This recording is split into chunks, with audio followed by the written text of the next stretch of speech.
Hello সখীরা, আজকে আবার একটি নতুন হেয়ার প্রবলেমস নিয়ে কিন্তু চলে এসেছি। দেখো, হেয়ার স্টাইল করতে আমরা সকলেই ভালোবাসি, তাই হেয়ারের বিভিন্ন কেমিক্যালসও ব্যবহার করি। কিন্তু কেমিক্যাল অ্যাপ্লাই করার পর যখন বাড়িতে সঠিকভাবে সেটা মেনটেন করা না হয়, তখনই প্রবলেমসগুলো ক্রিয়েট হয়। এই হেয়ারটির ক্ষেত্রেও একই সমস্যা তৈরি হয়েছে।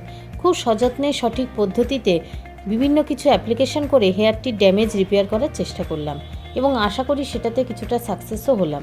তোমরাই দেখো, অনেকটাই হেয়ারে ন্যাচারাল একটা শাইন কিন্তু ফিরে এসেছে। ফাইনাল ওয়াশের পর কিন্তু কোনো রকম স্ট্রেটনার ইউজ করা হয়নি। এটা হেয়ারের সম্পূর্ণ একটা ন্যাচারাল লুক।